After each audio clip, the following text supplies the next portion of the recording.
할렐루야.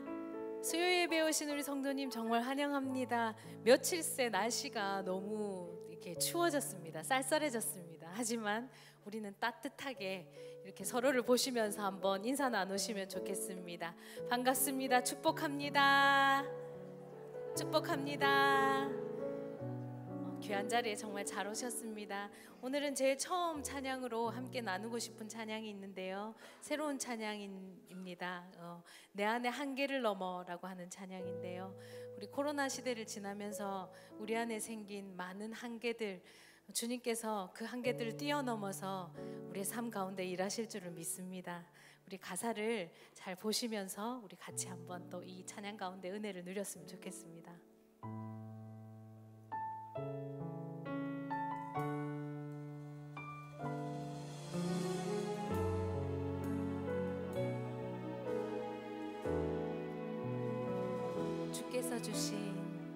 주께서 주신 모든 시간 헛된 것 없네.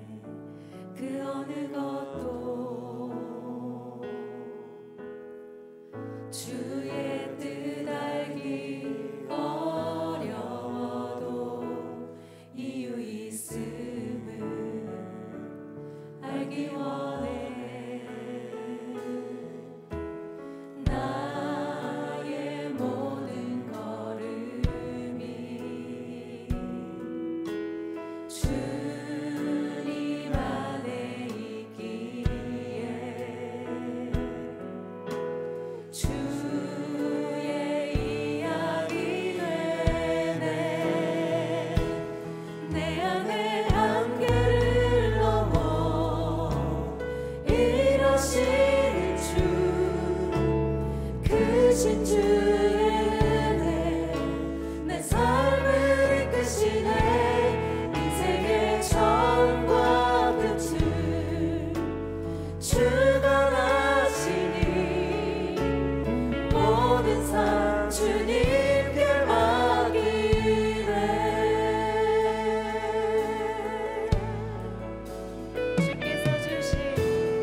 일하여 주시옵소서. 주님, 내가 그것을 주님과 함께 브레이크스루 완전 지나가게 하여 주시옵소서. 주님, 주님께서 내 삶 가운데 주님의 기적을 행하시고 일하여 주시옵소서. 시간에 우리 함께 기도하겠습니다. 주님,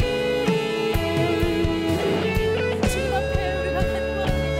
하나님이 우리 안에 쌓여있는 그 많은 한계들과 하나님 아버지, 주님 앞에 나는 영원하리라고 말하는 아버지, 주님 앞에 나와서 보여주시옵소서. 아버지, 이것을 뛰어넘게 하여 주시옵소서. 주님, 주님과 함께 넘게 하여 주시옵소서. 아버지, 우리 가정 가운데 그 삶 가운데 많은 문제들 가운데서 주님, 주님과 함께 그 한계를 뛰어넘게 하여 주시옵소서. 주님께서 그 한계를 뛰어넘어서 일하시는 것을 보게 하여 주시고, 하나님 아버지, 우리 삶을 처음과 끝을 이루시고 일하시는 주님 앞에 하나님 아버지, 모든 것을 주님 앞에 드리는 삶이 될 수 있도록 아버지 계속 도와주시기를 소원합니다. 주님,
다 함께 일어나셔서 우리의 주인 되신 왕 되신 그 주님을 함께 찬양하겠습니다.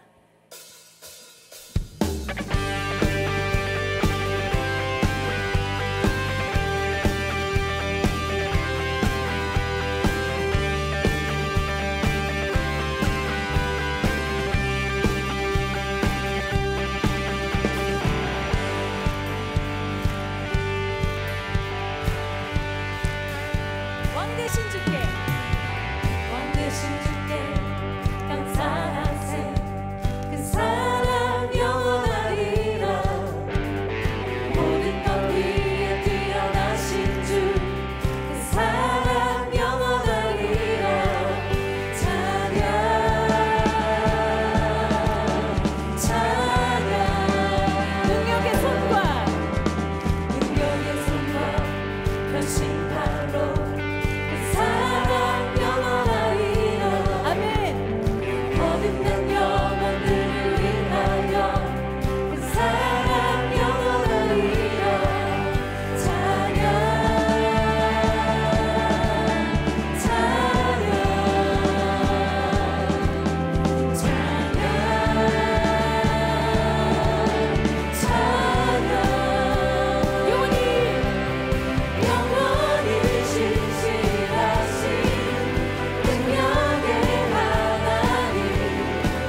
사랑 영원하리라. 그 사랑 영원하리라. 그 사랑 영원하리라. 그 사랑 영원하리라. 그 사랑 영원하리라. 그 사랑 영원하리라.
나팔 불 때에 우리의 이름을 부르실 것입니다.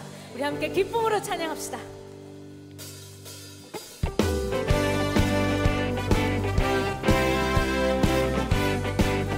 하나님의 나팔 소리, 하나님의 나팔 소리 천지 진동할 때에 예수 영광 중에 구름 파시고 천사들을 세계 만국 모든 곳에 보내어 구원받은 성도들을 모으니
오실 날을 우리 알 수 없으니 항상 기도하고 깨어 있어서 기쁨으로 보좌 앞에 우리 나가서도 그때까지 참고 기다리겠네. 나팔 불 때 나의 이름, 나팔 불 때 나의 이름, 나팔 불 때 나의 이름 부를 때에 다시 참자. 다시 한번 찬양해. 주님 다시 오시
앉으시면서요.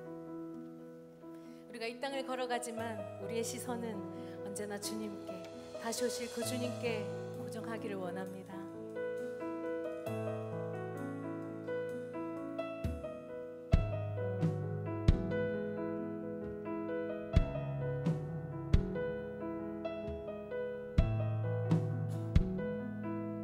내게로부터 눈을 들어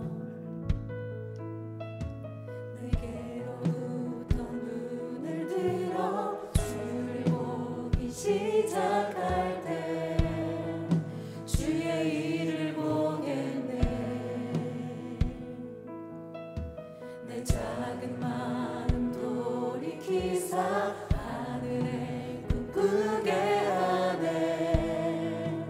주님을 볼 때 내게로부터 눈을 들어 주를 보기 시작할 때 주의 일을 보겠네. 내 작은 마음 돌이키사 하늘에 꿈꾸게 하네.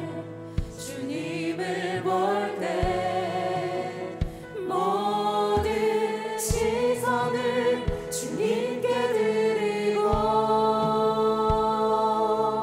살아계신 하나님을 느낄 때 내 삶은 주의 역사가 되고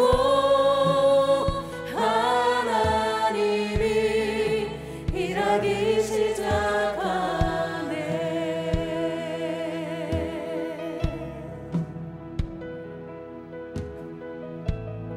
성령이 나를 변화시켜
때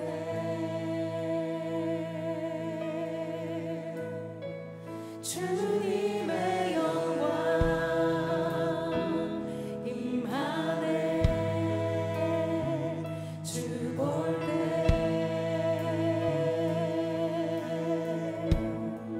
주님의 영광 임하네. 주 볼 때 주님의 영광 주님의 영광 임하네. 주 볼 때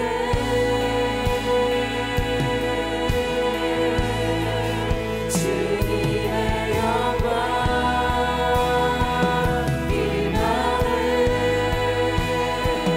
주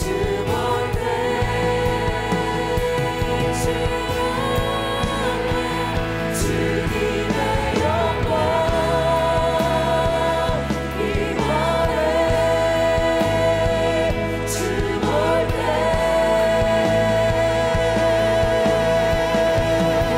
주님의 영광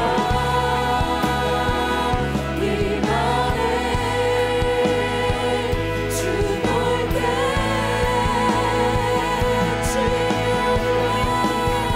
주님의 영광 임하네. 주 볼 때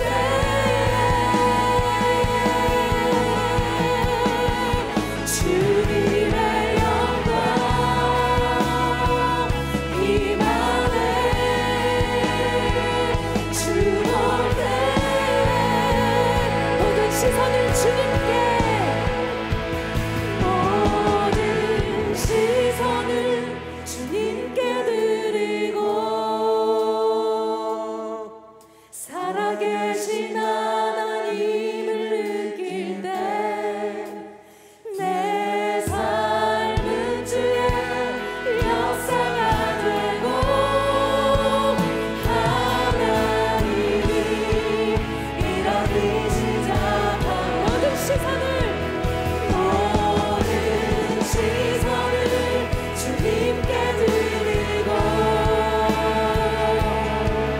전능하신 하나님을 느낄 때 세상은 주의 나라가 되고 하나님이 일하기 시작하네. 위에 줄이고 위에 줄이고 목이 마르니 성령의 기름 부으소서. 위에 줄이고 목이 마르니 내 살을 채워주소서.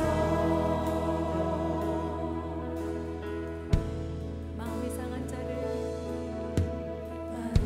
이상한 자를 고치시는 주님 하늘의 아버지 날 주관하소서. 주의 길로 인도하사 자유케 하소서. 새 일을 행하사 부흥케 하소서. 마음 이상한 자를 고치시는 주님 하늘의 아버지 날 주관하소서. 주의 길로 인도하사 자유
성령의 충만함으로 우리를 채워주시고 성령의 불로 우리를 충만하게 채워주시옵소서. 이 시간에 우리 주여 한번 부르짖고 같이 기도하겠습니다.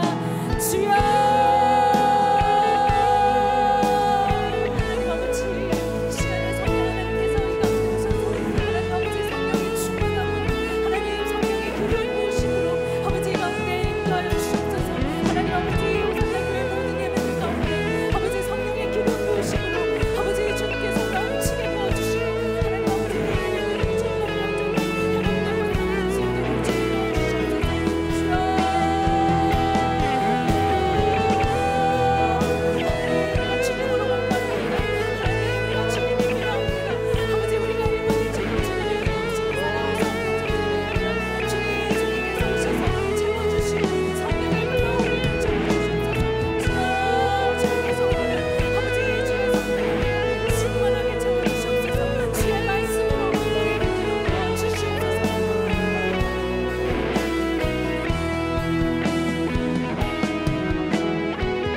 전능하신 하나님 은혜에 감사드립니다.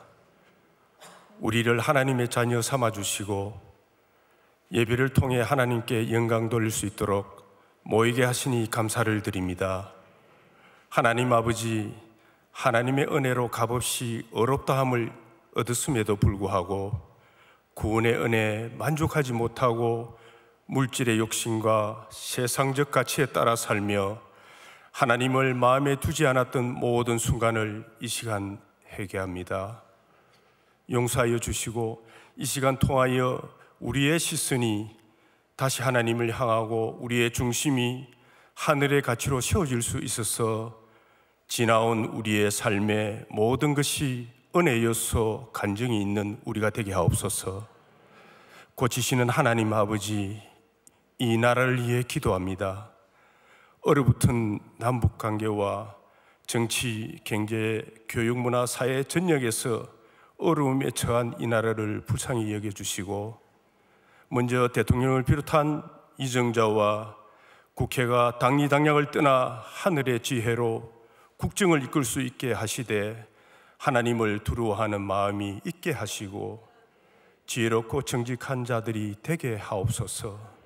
치유하시는 하나님, 육신의 연약함과 마음의 상처와 경제적 고통 가운데 있는 지체들을 여호와 라파의 은혜로 치유하시고 여호와 살롬의 축복을 누리게 하옵소서. 주님, 교회를 위해 전심으로 섬기신 원로 목사님, 장로님, 은퇴하신 장로님, 권사님, 수많은 신앙의 선대들에게 건강의 복을 주소서. 교회를 위해 기도하는 영성과 좋은 신앙의 전통을 본받게 하옵소서. 새롭게 하시는 하나님, 토요일부터 있을 대각성 부흥회를 허락하신 주님 감사합니다. 집회 시간마다 구원의 간격이 회복되는 은혜의 시간 되게 하옵소서. 평생 예배자로 주제로 말씀하실 박신일 목사님께 영육간의 강건함을 주셔서 선포하실 말씀을 통하여 우리의 영혼이 대각성이 일어나는 초대교회의 성령 충만 회복의 역사가 있게 하옵소서. 담임 목사님 위해 기도합니다. 신원을 강건케 하시고 성령의 능력으로 충만케 하셔서 계획하신 목회 비전 위에 시온의 대로가 있게 하옵시고, 오늘 주신 말씀을 통해 우리의 삶이 한 절이라도 주님 닮기를 원하시는 예수 그리스도 이름으로 기도드립니다. 아멘.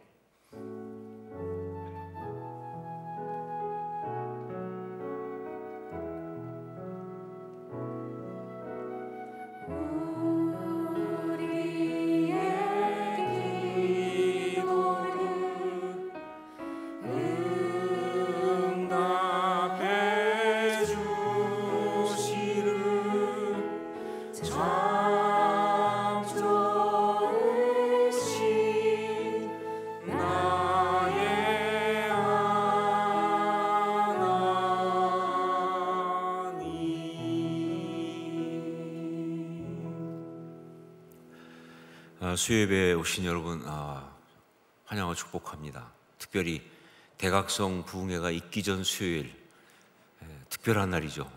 왜 특별하냐 그러면 그냥 그렇게 제가 특별하다고 얘기했기 때문에 그렇습니다. 영적으로 준비하는 마음이 있기 때문에 그렇습니다.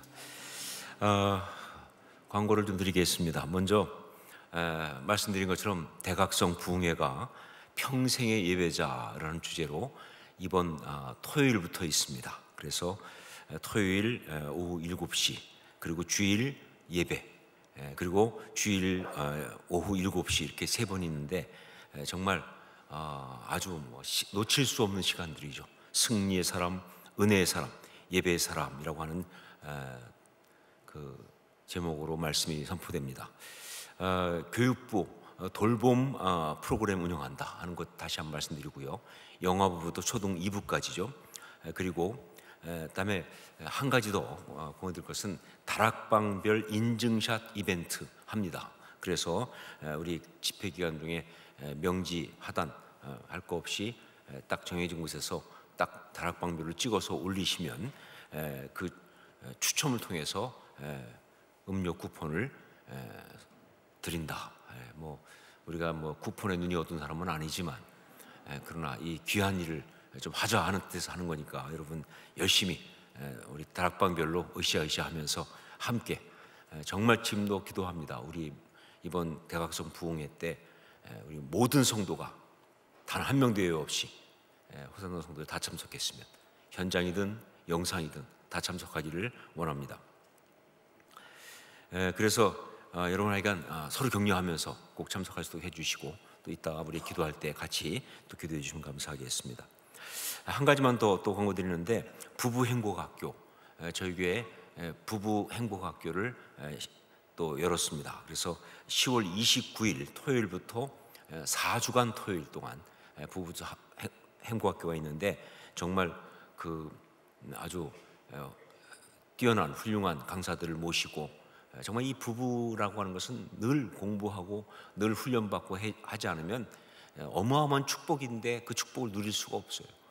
그래서 정말 이건 좀 중요한 그런 건데, 많은 사람이 참석할 수는 없지만 자리 때문에 여러분 놓치지 않고 꼭 하시기 바랍니다. 부부 행복학교를 열면 그 많은 부부들이 이런 편견들을 갖고 있습니다. 뭐냐면 문제 있는 부부만 가는 거다라고. 절대 아니죠. 정말 행복한 부부라니까요. 더 행복해지고 더 아름답게 가는 거지, 문제가 있어서 오는 그런 곳이 아니다. 절대로 그런 이상한 편견 갖지 마시고, 또 하나는 뭐 이건 젊은 사람들이라 가야지, 우리처럼 이제 뭐 산전수전 공중력까지 다 겪고 이 나이까지 왔는데 지금 배워서 뭐 하겠느냐 하면서 나이 드신 부부들이 그걸 대해서 굉장히 아주 해당 사항 없음 생각하는데, 절대 그렇지 않습니다. 저도 35년 살아봤는데 살수록 어려워요. 갈수록 어렵습니다. 만만치 않습니다. 주님 앞에 갈 때까지 훈련받아야 하니까 여러분 모든 부부가 해당된다 하는 거 잊지 마시고 꼭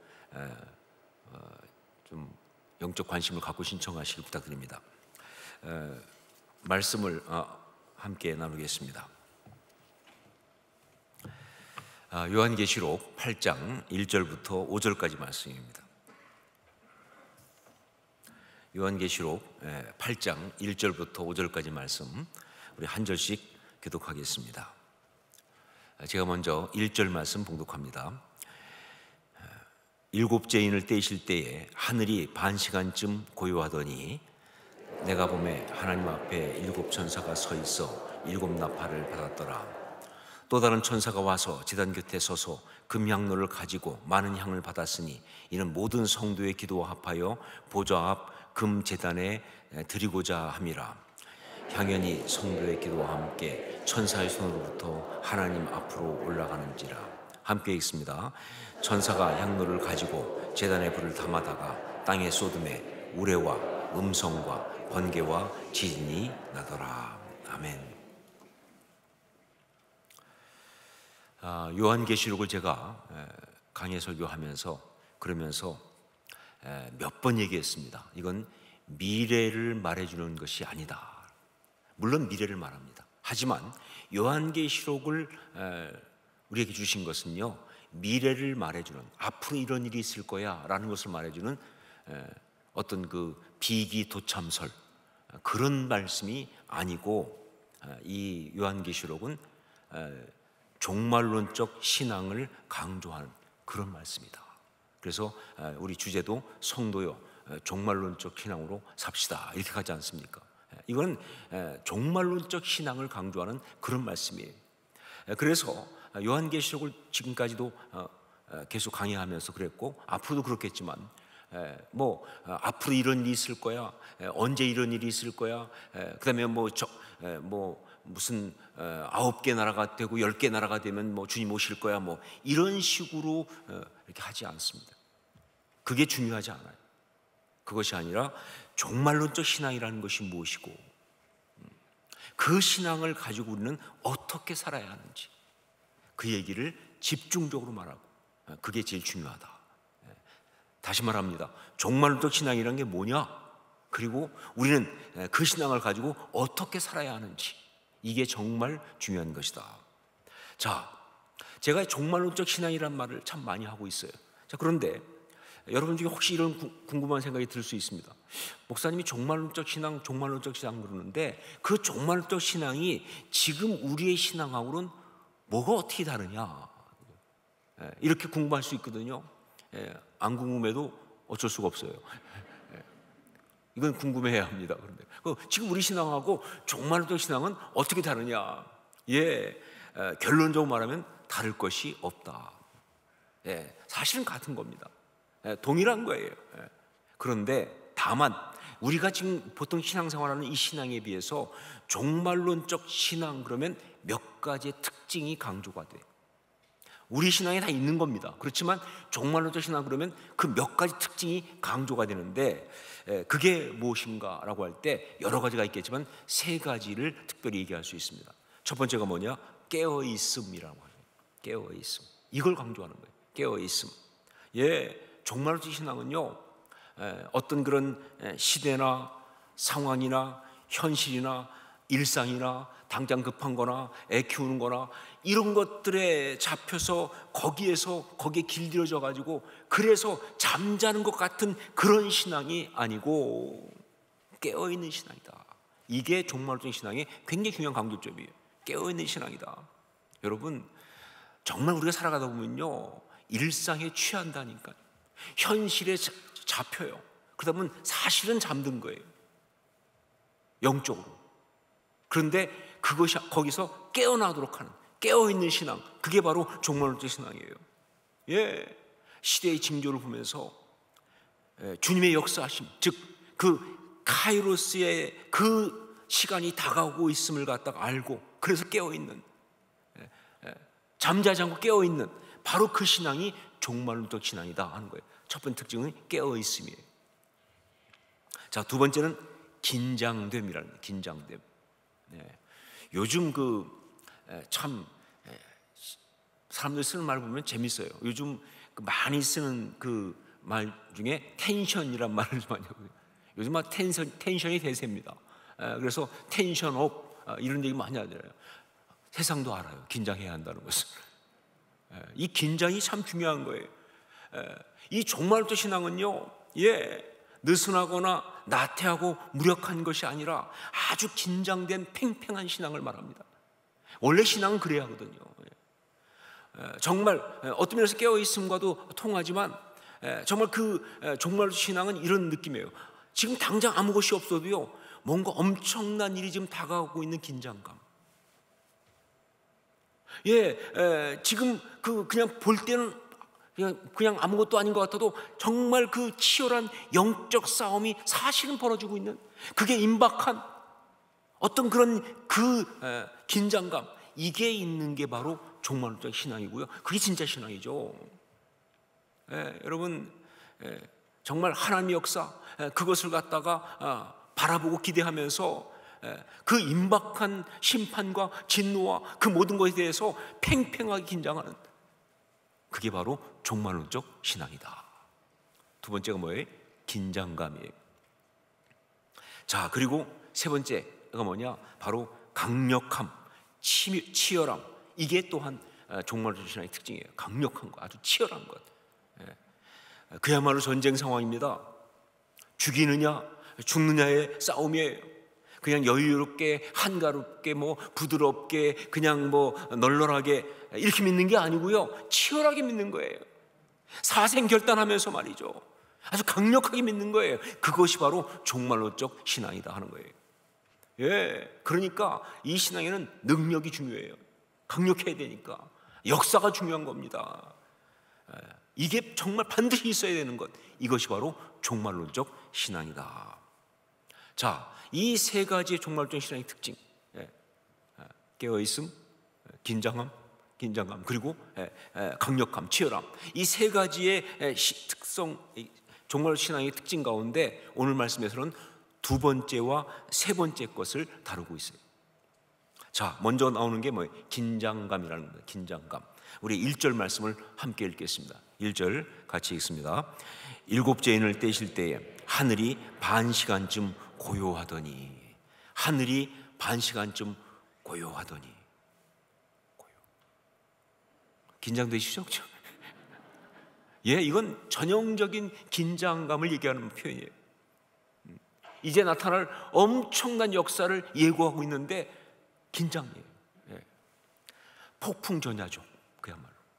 정말 폭풍이 오기 전에 그 고요함, 바로 그런 거예요. 엄청난 긴장감의 표현을 지금 성경이 하고 있습니다. 자, 일곱 번째 인을 떼게 되었습니다. 드디어 인봉된 7개를 다 뗀 거예요. 하나님 역사를 안팎으로 기록한 두루마리의 그 봉인된 걸 다 뗀 거예요. 어떤 역사가 일어날까?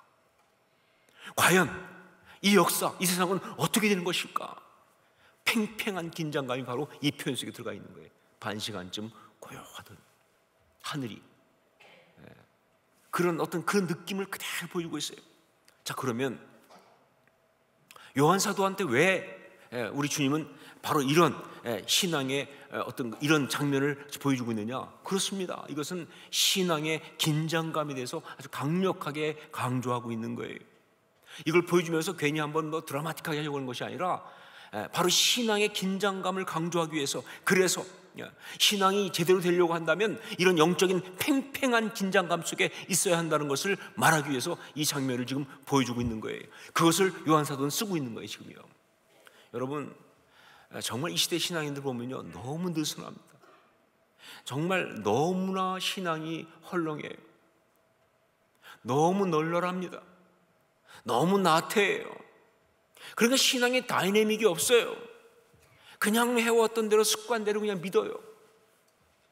그냥 적당히 대충 그냥 믿어요. 이건 정말 잘못된 것입니다. 아니요, 우리가 정말 진짜 신앙이라고 한다면 폭탄이 터지기 전에 그 팽팽한 긴장감 속에 있어야 되는 거예요. 그럴 수밖에 없어요. 상황이 그런 상황인데, 지금이 종말인데 말이죠. 그렇게 기도하고 그렇게 예배드려야 합니다.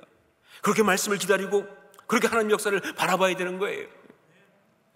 그게 진짜 맞는 신앙이에요. 그게 진짜 살아있는 신앙이에요. 그게 종말론적 신앙이죠, 그렇죠? 자, 이런 긴장감의 말씀을 딱 보여주고 하늘이 반 시간쯤 고요하더니, 그리고 나서 나오는 것이 일곱 나팔 이야기가 나오고 있습니다. 일곱 번째 인을 떼고 났을 때 일어나는 하나님의 역사, 그건 바로 뭐예요? 말씀드렸던 것처럼 일곱 나팔이 시작된다. 말씀드렸죠? 첫째 인, 둘째 인 쭉 떼다가 마지막 일곱 번째 인을 뗐더니 그게 일곱 나팔이 시작되는 것이다. 이게 무슨 얘기냐? 하나님의 역사에 새로운 페이지가 또 펼쳐졌다, 그런 얘기입니다. 하나님 역사에 새로운 페이지가 또 펼쳐졌다 하는 것이죠. 2절 말씀을 함께 읽겠습니다. 2절 같이 읽습니다. 내가 보매 하나님 앞에 일곱 천사가 서 있어 일곱 나팔을 받았더라. 또 다른 일곱이 시작되고 있어요. 그런데 이번에는 뭐예요? 나팔입니다. 나팔. 나팔. 성경에서 나팔이 뭘 말할까요? 나팔을 분다는 것. 성경에서 나팔을 분다는 게 뭘 말합니까? 아까 우리 찬양하실 때도 우리 김신혜 전사님이 아주 지혜롭게 나팔 불 때 나의 이름, 그 찬송을 부르셨어요.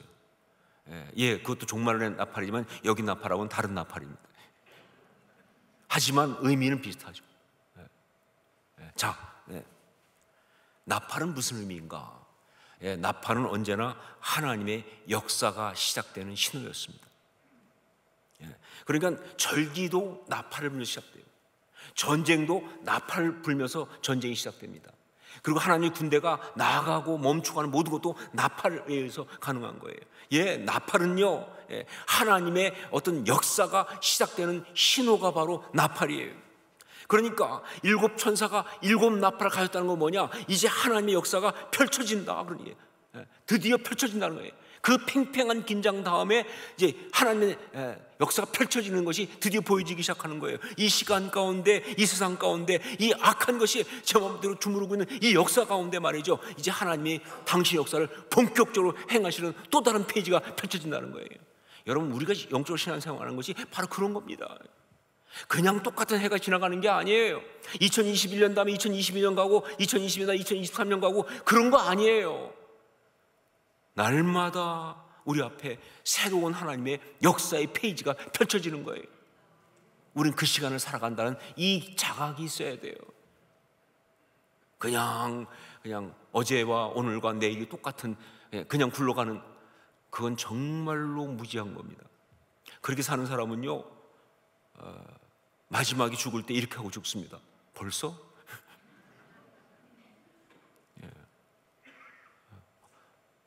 난 몰랐다. 아니, 그렇게 카운트가 안 돼요? 그렇게 깨닫지 못하냐 그 말이에요. 아니요, 정말 신앙의 사람은요 그렇게 널널하게 사는 것이 아니라 매번 새로운 하나님의 챕터를 보면서, 다른 스테이지예요. 코로나가 있기 전과 지금은 또 다른 이야기예요. 코로나가 있으면서 새로운 하나님의 페이지가 또 펼쳐졌어요. 이런 것들을 정말 이게 정말 신앙의 중요한 모습인 거예요. 자, 이렇게 이제 일곱 천사가 일곱 나팔을 받고 이제 그걸 하나씩 불려고 하는 그 순간에 또 이 성경은 여기에 삽경을 하나 또 집어넣습니다. 그러니까 팽팽한 긴장 가운데 나팔이 나와서 새로운 챕터가 팍 펼치려고 그러는데 그 사이에 삽경을 하나 또 집어넣었어요. 이것이 바로 3절부터 5절까지 나오는 이야기입니다. 우리 3절로 5절까지 말씀을 같이 읽겠습니다. 또 다른 천사가 와서 제단 곁에 서서 금향로를 가지고 많은 향을 받았으니 이는 모든 성도의 기도와 합하여 보좌 앞 금제단에 드리고자 함이라. 향연이 성도의 기도와 함께 천사의 손으로부터 하나님 앞으로 올라가는지라. 천사가 향로를 가지고 제단에 불을 담아다가 땅에 쏟음에 우레와 음성과 번개와 지진이 나더라. 제가 말씀드렸죠, 삽경은 그 앞에 있는 것의 대답이거나 혹은 그 다음에 있을 것의 예고편이다. 그렇죠? 말씀드린 기억나세요? 오래전에 말씀드린 게 아니라 지난주에 말씀드렸습니다. 삽경은 그 앞에 있는 것의 대답이거나 혹은 그 다음에 있을 것의 예고편이다, 이렇게 얘기했죠. 그러면 여기 나온 이 삽경은 뭐냐? 그건 바로 이제 일곱 나팔이 불려지는 그 이야기에 대한 예고편인데, 그런데 특별히 뭐냐? 그 일곱 나팔이 불어지면서 이 땅에 임할 그 심판의 역사가 사실은 어떻게 이루어지는 것인지 그걸 말해주고 있는 거예요. 이제 이 나팔이 불면 이 땅에 심판이 있을 거예요. 그런데 그 심판이 사실은 어떻게 일어나는 건지 그 내면의 이야기를 해주는 것이 바로 이게 삽경이에요. 자, 때가 되니까 그냥 우박이 쏟아지는 게 아니에요. 때가 되니까 그냥 천재지변이 일어나는 것이 아닙니다. 때가 되니까 그냥 무슨 어떤 그런 엄청난 재난과 이런 것들이 막 바다에 강에 막 떨어지는 것이 아니에요. 사실은 보니까 뭐냐, 이런 일이 있더라는 겁니다. 성도의 기도가 금향로에 담겨서 하나님께 올라가면, 여러분 잘 그림을 그리세요. 머릿속에 성도가 누구? 우리의 기도입니다. 우리의 기도가 금향로에 담겨서 하늘에 올라가면, 그것이 하나님 앞에 올라가는 순간 그 향로의 기도를 받으시고 그 향로에다가 뭐예요? 제단의 불을 채우세요. 다른 향로가 아니라 그 향로입니다. 그 향로에다가 제단의 불을 채우세요, 하늘에서. 그리고 그 채운 그 향로를 갖다가 천사가 갖고 와서 이 땅에다가 쏟는 거예요. 그게 심판이에요. 그게 천재지변이에요. 그게 어마어마한 하나님의 무서운 어떤 그런 심판이에요. 바다에, 땅에, 강에, 온 세상 가운데 쏟아지는 어마어마한 모든 심판들은 그렇게 일어나는 것이다 라는 사실을 지금 삽경이 이야기하고 있는 거예요. 그러므로 이 삽경을 통해서 정말로 신앙의 특징 가운데 세 번째 것을 이야기하고 있어요. 사실은 세 번째 거 뭐라고 그랬어요? 강력함, 치열함 아닙니까? 강력한 신앙, 치열한 신앙, 그걸 얘기하고 있어요. 자, 그 신앙이 어느 정도 강력하냐, 그 신앙이 어느 정도 치열한 신앙인가라고 한다면 이 세상에 불을 내릴 수 있는 그런 신앙이다, 그 얘기를 하고 있는 거예요. 그냥 기도가 단지 그냥, 성도의 기도가 단지 그냥 자기가 원하는 거, 바라는 거, 소원을 빌어봐, 원하는 게 뭐야, 그래서 하나님 용돈 주세요, 무슨 하나님 밥 주세요, 아픈데 안 아프게 해주세요. 그래서 하나님이 그래가지고 용돈도 주시고 밥도 주시고, 그런 이야기가 아니라는 거예요. 우리의 기도가 그런 게 아니라는 거예요. 그것도 있어요. 그것도 있어요. 자기 개인의 소원과 자기의 필요에 따라서 하나님께 간구하고 하나님 그걸 채워주시는 아주 소소한 소확행이라고 그러나요?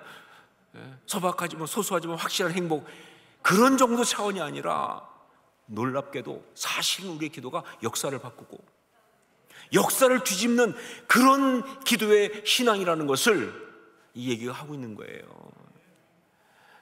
그래서 여러분, 저는 이 신앙을 뭐라고 부르느냐, 불을 내리도록 기도할 수 있는 그런 신앙이다라고.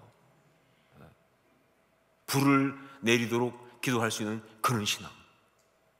누가 불을 내릴 수 있습니까? 누가 불을 내릴 수 있습니까? 누가요? 내가, 여러분이, 우리가 하는 기도가 그냥 기도가 아니라 불을 내릴 수 있도록 그렇게 기도하는 그런 기도라는 거예요. 여러분, 이게 종말론적 신앙이에요. 성경에 나오는 수많은 기도의 모델들 가운데 엘리야가 있습니다. 엘리야, 정말 엘리야는 기도의 모델이에요. 그런데 제가 엘리야가 기도의 모델이라고 하는 것은 뭐냐면요, 성경이 엘리야가 바로 기도의 모델이라고 그렇게 말을 해주고 있거든요. 야고보서 5장 17절 18절 한번 같이 읽도록 하겠습니다. 야고보서 5장 17절 18절 함께 읽습니다. 엘리야는 우리와 성정이 같은 사람이로되 그가 비가 오지 않기를 간절히 기도한즉 3년 6개월 동안에 땅에 비가 오지 아니하고 다시 기도하니 하늘이 비를 주고 땅이 열매를 맺었느니라. 야고보 장로가 말이죠, 병든 자를 병을 고치고 죄 가운데 있는 사람의 죄를 사함받고 회복하게 하는 그런 강력한 기도의 이야기를 하다가 바로 우리도 그런 기도를 할 수 있다라고 하면서 기도의 모델로 딱 던진 사람이 누구예요? 그게 엘리야예요. 엘리야가 그렇게 했던 것처럼 너도 기도할 수 있다. 그러면서 정말 엘리야가 들으면 어쩌면 기분 나쁠지 모르지만 뭐라고 합니까? 엘리야는 우리와 성정이 같은 사람이로되 너나 엘리야나 다를 게 아무것도 없다는 거예요. 똑같은 사람이라는 거예요. 근데 그걸 기도하지 않았느냐? 그러니까 너도 기도할 수 있다예요. 그런 기도의 모델로 엘리야를 이야기하는데, 그런데 그 엘리야가 한 기도가 뭐냐? 그 엘리야의 기도의 특징이 뭐냐? 그 기도 합주회라는 게 있습니다. 기도 합주회. 예, 기도 합주회는 이제 그 기도를 이렇게 마치 심포니처럼 해서 뭐 같이 여러 가지로 하면서 막 기도하는 아주 굉장히 강력한 운동이에요. 기도 운동이었습니다. 거기에 엘리야의 기도가 나와요. 기도 합주회 중에서 가장 사람들이 많이 기억하는 게 엘리야의 기도예요. 그 엘리야의 기도는 어떤 거냐면요, 기도하는데 이렇게 절대로 집에 가서 해보지 마세요. 따라하지 마세요. 안 되는 분은 하시면 안 됩니다. 이렇게 무릎을 꿇고 머리가 무릎 사이로 들어가야 돼요. 엘리야가 기도할 때, 갈멜산에 기도할 때 그때 어떻게 하냐면요, 머리가 무릎 사이에 들어갔어요. 얼마나 간절히 기도했는지 머리가 무릎. 근데 여러분 집에 가서 해보시면 알겠지만 절대 안 들어갑니다.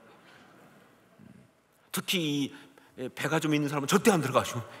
그러니까 엘리야가 무지 말랐던 것 같아요. 그때 너무 말라가지고 그냥, 그래서 이 머리가 무릎 사이로 들어갈 만큼 막 그렇게 간절히 막 그냥 온몸이 말리는 거죠. 그렇죠? 그렇게 기도하면서 저 밑에 구름이 떠오르는 장면까지 나타나지 않습니까? 그 기도하는 장면을 가지고 엘리야의 기도라고 생각하고, 그게 굉장히 그 기도 합주에서는 아주 많은 임팩을 줘요. 그런데 여러분, 사실 진짜 엘리야의 기도는요, 그런 머리가 무릎 사이에 들어가는 그렇게 막 그냥 온몸이 구부러지는 그런 모습이 아니고요. 그게 진짜 엘리야의 기도가 아니고요. 진짜 엘리야의 기도는요, 불이 내려오는 기도예요. 불이 내려오는 기도가 진짜 엘리야의 기도예요. 여러분, 성경에서 엘리야를 뭐라고 그럽니까? 불의 선지자라고 그래요. 왜 불의 선지자라고 그러느냐? 그건 바로 그가 하는 기도가 불을 내리기 때문에 그래요. 한 번이 아니죠. 갈멜산에서 뭐 그때 뭐 하늘에서 불을 내려오게 해서 제물을 태우는 그거 한 번 갖고 얘기하는 거 아니에요. 예, 열왕기하 1장 보면요, 엘리야가 이 아합과 이세벨을 피해서 도망 다닐 때, 그때 그를 잡으러 온 50장과 또 군사 50명을 2번이나 불이 내리게 해서 태워주는 일이 있어요. 예, 엘리야의 기도의 특징은 뭐냐? 불이 내려와요. 불이 하늘에서. 그가 기도하면 불이 내려온다, 그 말입니다. 그냥 한 번 일어난 사건이 아니에요. 그의 기도의 특징이에요. 불을 내려서 50명을 태워 죽이고 한 것이 뭐 옳은 거냐 아닌 것이냐 이게 무슨 뜻이냐는 그건 지금 여기서 따질 필요 없이 그건 우리가 알지 못하지만 한 가지는 분명합니다. 엘리야의 기도는 하늘에서 불이 내려온다는 거예요. 그게 엘리야의 기도라는 거예요. 하나님의 심판이 능력이 불이 내리듯이 내려와서 역사하는 그런 기도라는 거예요. 바로 그런 엘리야처럼 우리도 기도할 수 있다고 성경이 말하는 거예요. 예, 그런 엘리야처럼 우리도 기도할 수 있다고 성경이 말하는 겁니다. 그게 바로 종말론적 신앙의 특징이에요. 불이 내려오는 기도. 예. 오늘 말씀 삽경에서 바로 그걸 보여주고 있습니다. 예, 7 나팔 재앙은 다른 게 아니고 사실은 성도의 기도가 금향로에 담겨서 하늘로 올라가서 그 향로에 뭐예요? 제단 불이 담겨지면서 그걸 천사가 갖고 내려서 땅에다 쏟는 거예요. 그게 바로 나팔 불 때만 일어나는 모든 심판의 이야기의 실제 내용이라 그 말입니다. 그 얘기를 하고 있는 거예요. 여러분, 종말론적 신앙의 사람의 기도는 바로 이런 기도다. 종말론적 신앙의 사람은요, 바로 이런 기도를 드리는 사람이다. 종말론적 신앙의 기도, 불이 내려오는 그 기도, 이걸 다른 말로 표현하면 2가지로 말할 수가 있어요. 첫째가 뭐냐? 바로 하나님과 동역하는 기도입니다. 하나님과 동역하는 기도. 개인적으로 자기 소원 성취하기 위해서 하는 기도가 아니고요, 이 시대와 역사의 경영함에 있어서 정말 기도로 하나님과 동역하는 그런 기도입니다. 예, 하나님과 동역하는 기도. 어떻게 들으면 좀 황당하다고 할 수 있어요, 여러분. 예, 뭐 어떻게 보면 현실성 없다 그럴 수 있어요. 무엇보다 제일 문제가 뭐냐? 주제는 없다 그럴 수 있어요. 우리 같은 연약한 자가 무슨 기도해가지고 역사를 하나님과 경영하고 뭐 그런 나같이 작은 자가 그냥 내 문제 가지고 그냥 개인적인 거 가지고 당장 내 배고픈 문제, 내 속상한 거, 내 열받는 거 이런 거 정도 기도하는 것이 맞지, 무슨 역사를 갖다 놓고 세상을 갖다 놓고 하나님 기도를 동역하고 그런 말도 안 되는, 정말 이건 주제넘고 영향가도 없다 라고 생각할지 모르지만 여러분, 그래서 우리가 정말 하나님과 동역하는 기도를 주저하게 되는데 그건 정말 잘못된 것입니다. 아니요, 우리가 정말 참된 신앙이라고 한다면, 우리가 특별히 종말론적 신앙을 가진 사람이라고 한다면요, 우리는 스스로 주제넘다고 생각할지 모르겠지만 아니요, 정말 말씀 그대로 말이죠. 우리의 기도가 향로에 담겨서 올라가면요, 거기에 제단불이 담겨져서 이 땅에 쏟아진다니까요. 그게 바로 우리의 기도예요. 시대를 붙들고 역사를 붙들고 이 사회와 세상을 붙들고 우리 하나님 앞에서 기도하는 사람이 되어야 한다, 그 말입니다. 여러분, 기도는 주제 넘어야 합니다. 기도의 주제가 어디 있어요? 우리가 하나님의 사람인데. 여러분, 기도는 리밋이 없어요. 한계가 없어요. 그냥 뭐 한국에서만, 아니요, 열방을 넘어가자. 그래서 이 땅 가운데 이렇게 많은 선교 역사가 일어난 거 아닙니까? 만약에 그냥 주제 넘다고 생각해가지고 그냥 우리 아는 사람만 있으면요, 어떻게 이 나라에 그 100여 년 전에 선교사가 올 수가 있었겠습니까? 와보지도 못한 발음도 안 되는 저 먼 곳에서 사실 주제 넘게 그냥 붙들고 기도한 그 기도가 있었기 때문에 온 거 아니에요, 여기에요. 그래서 이 땅에 부흥이 일어난 거 아닙니까? 기도는 그게 기도죠. 지금도 그렇습니다. 우리가 정말 종말론적 신앙을 가진 사람이라고 한다면요, 세상에 대해서 한탄만 하고 정말 정말 절망만 하고 비판만 하고 그러고 있는 것이 아니라 이 세상을 붙들고 기도해야죠. 하나님께서 악을 도말하시도록 말이죠, 이 모든 죄악을 심판하시도록 하나님의 역사를 이 땅 가운데 행하시도록 말이죠, 그렇게 기도하는 것이 맞는 겁니다. 이게 바로 불을 내려오게 하는 기도예요. 이게 바로 종말론적 기도입니다. 하나님과 통역하는 기도. 그게 바로 우리가 할 기도입니다. 자, 두 번째, 이 종말론적 기도, 이것은 어떤 기도냐? 바로 하나님의 역사를 가져오는 기도예요. 하나님의 역사를 가져오는 기도. 그게 병을 고치는 것이든, 그것이 죄악을 드러내고 끊어버리는 것이든, 그것이 어떤 막힌 것을 열고 갇힌 사람을 풀고 하는 그런 것이든, 그것이 악한 것들의 나라가 스스로 분열하고 무너지게 만드는 그런 것이든 간에 여하튼 하나님의 역사를 가져오는, 하나님의 역사를 가져오는 그런 기도, 이것이 바로 종말론적 기도고, 이게 바로 불을 내려오게 하는 그런 기도다. 여러분, 사실 우리는요, 우리가 기도해가지고 하나님의 역사가 일어나는 것을 많이 경험하지 못하다 보니까 이 부분에 대해서 우리의 기도를 우리가 신뢰하지 못해요. 정말 안타까운 건 뭐냐면요, 주님은 우리의 기도를 보고 굉장히 정말 귀하고 강력하다고 말씀하시는데 우리는 우리의 기도를 스스로 너무 무시해요. 저는 가끔 성도들을 볼 때 그럴 때가 있어요. 성도들이 와서 뭐에다 기도하세요 그러면 뭐 제가 기도한다고 될까요? 이렇게. 그때 그냥 주님의 거룩한 분노가 올라와요. 그런 비성경적인 말이 어디 있어요? 아니, 기도가 누구 하나에 따라서 달라집니까? 어차피 기도 자체 능력이 있는 게 아닌데, 하나님 응답하시는 건데. 아니죠. 우리가 정말 진실로 믿고 기도하면, 우리의 방식대로 우리의 시간표대로 그런 역사가 일어나지 않는다 할지라도 반드시 하나님의 때에 하나님의 방식으로 역사가 일어날 줄로 믿습니다. 이게 바로 진짜 기도예요. 저는 단호하게 말하지만 지금까지 역사상 응답받지 못한 기도는 하나도 없습니다. 자기 방식대로 생각대로 안 됐을 뿐이지 응답받지 못한 기도는 단 하나도 없어요. 모든 기도는 그게 진짜 기도라면 응답되는 거예요. 하나님 응답하시는 거니까. 우리는 정말 불이 내려오는 기도를 할 필요가 있어요. 성경이 말하잖아요. 엘리야도 우리와 똑같은 성정을 가진 사람인데 그가 기도해서 그 분노를 기도를 해가지고 그래서 하늘이 열리고 모든 그런 우로가 그치기도 하고 오기도 하고 그런 역사가 있는데 왜 우리를 못합니까? 왜 못하냐 그 말이에요. 해야 하고 할 수 있어요, 여러분. 정말 기도에 대한 그것이 좀 필요해요. 예, 정말 이 시대 신앙인들 보면서 정말 안타까운 건 뭐냐? 이렇게 기도하고 하나님이 응답하셔서 그래서 역사가 일어난 간증이 너무 없어요. 아니 정말 그런 면에서 저도 너무 회개합니다. 기도해서 하나님이 역사하셔서 이런 역사가 있었으면 하는 간증이 너무 부족하잖아요. 너무 빈약해요.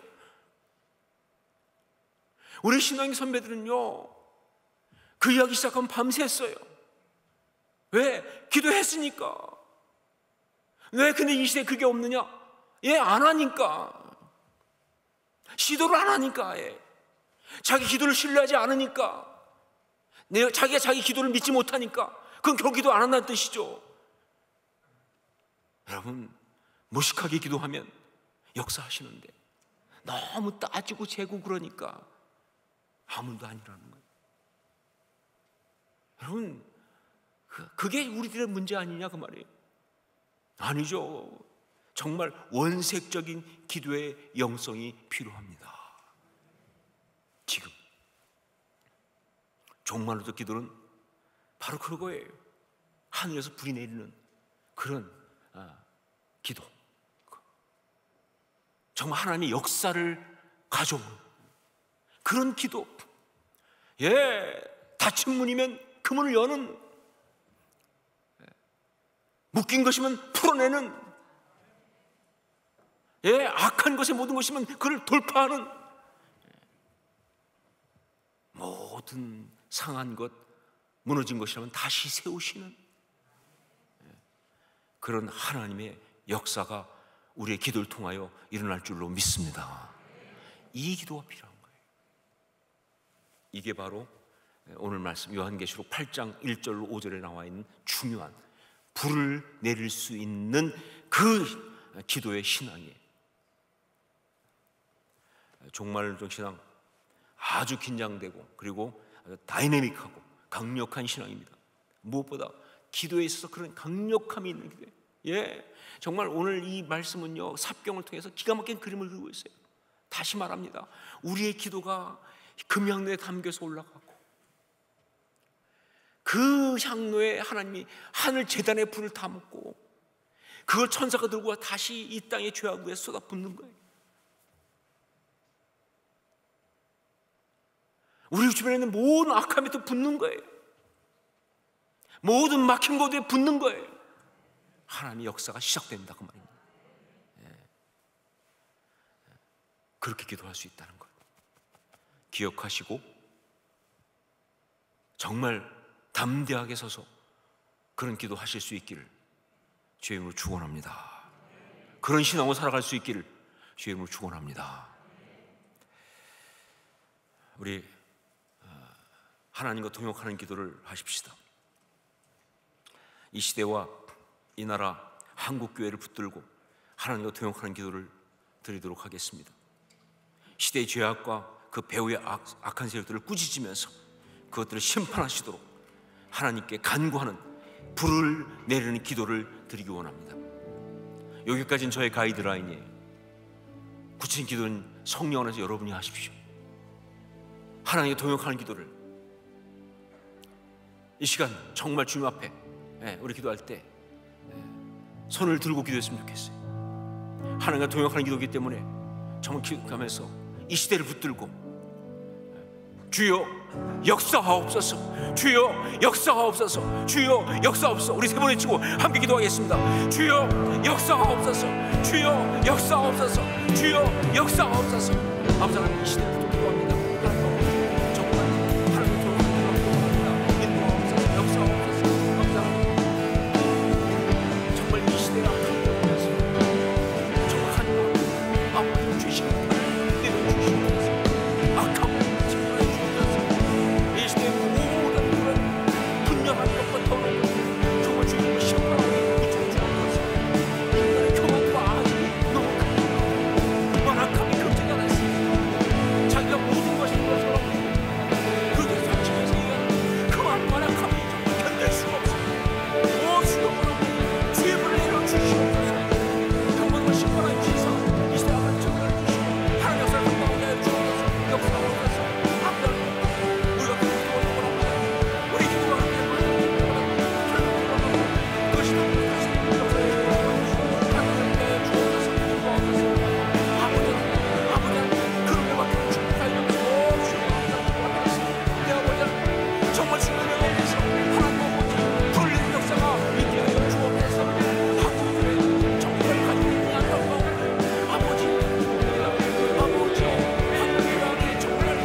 고라베는 찬양의 지금은 엘리야 때처럼, 이것은 바로 종말론적 고백의 선포입니다. 우리 함께 찬양 부르면서 정말 엘리야의 불을 내린 기도를 우리가 하면서 이 시대를 살아가게 해달라고 간구하는 그런 마음으로 찬양을 올려드리겠습니다. 지금은 엘리야 때처럼 함께 찬양을 드리겠습니다.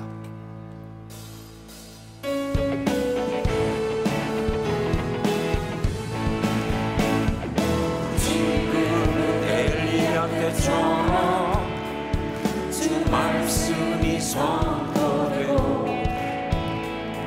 또 주의 종 모세의 때와 같이 언약이 성취되네.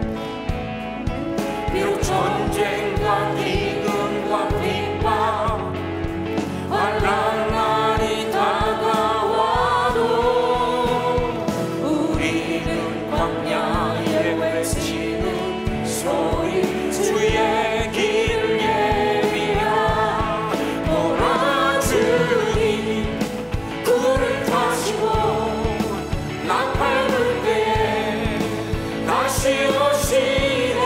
모두 외치세 이런 은혜의 해리 시온에서 구원이 임하네.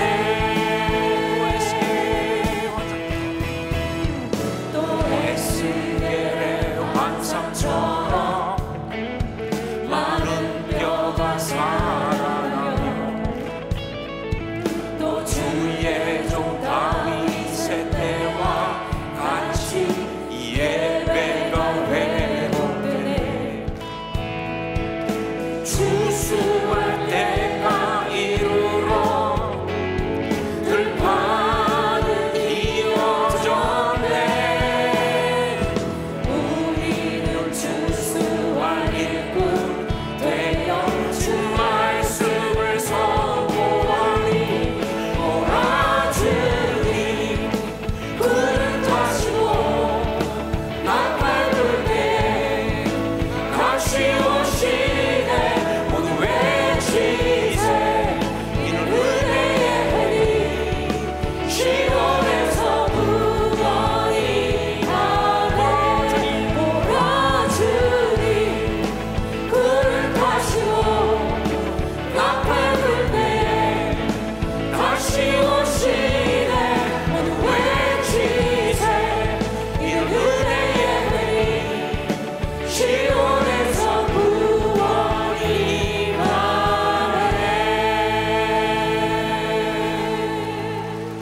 아멘. 하나님의 역사하심을 가져오는 기도를 드리기 원합니다. 성령께서 기도하게 하심에 따라 구체적으로 기도하십시다. 어려움을 당하고 있는 지체들을 위한 기도, 공동체 속에 끊어야 할 묶임을 푸는 기도, 닫힌 문을 여는 그런 기도를 드리겠습니다. 특별히 지금 우리 가운데 있는 환우들, 우리가 여러 번 기도했는데 그 중에 정말 선교씀 마음에 주시는 사람들, 그리고 우리 다락방이나 공동체 가운데 있는 환우들 가운데 정말 기도하기 원합니다. 엘리야가 기도했을 때 그런 역사가 있었던 것처럼 우리가 기도하면 그 모든 것 치유 역사가 있을 줄을 믿습니다. 하나님 역사를 가져오는 기도를 드리기 원합니다. 정말 그런 마음으로 기도하고, 또한 이번 우리 대각성 부흥회를 통해서 우리 호산나 교회의 영적 묶임이 풀릴 역사가 있게 하여 주시옵소서. 코로나로 묶였던 심령이 다 풀리고 새로워진 역사가 있게 하여 주옵소서. 그런 기도를 함께 하시기 원합니다. 함께 이 시간 주여 세 번 외치고 같이 기도하겠습니다. 주여, 주여, 주여.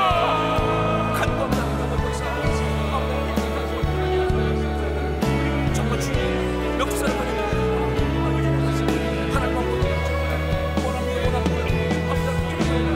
하나님 역사를 성령 역사에 주옵소서. 아버지 하나님 정말 어려운 당하는 시도를 기도합니다. 정말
사랑하는 주님, 우리가 정말 우리의 기도를 스스로 너무 작게 여겼던 것을 회개합니다.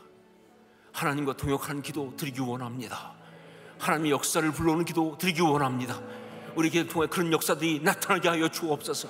특별히 간구하옵나니 우리를 묶고 있는 것들이 정말 우리의 기도를 통해서 다 끊어지게 도와주시고, 좀 우리 공동체가 이번 또 대각성 봉성을 통해서 새로운 역사들이 있게 하여 주시옵소서. 어려운 가운데 있는 사람들 가운데 하나님 역사가 나타나서 정말 치유와 회복과 승리의 역사가 있게 하여 주시옵소서. 간구합니다. 간구합니다. 기도의 모든 줄들을 다시 잡고 정말 그 아름다운 기도의 능력을 선포하는 복된 역사가 우리 가운데 있게 하여 주시옵소서. 예수님 이름으로 기도합니다. 아멘.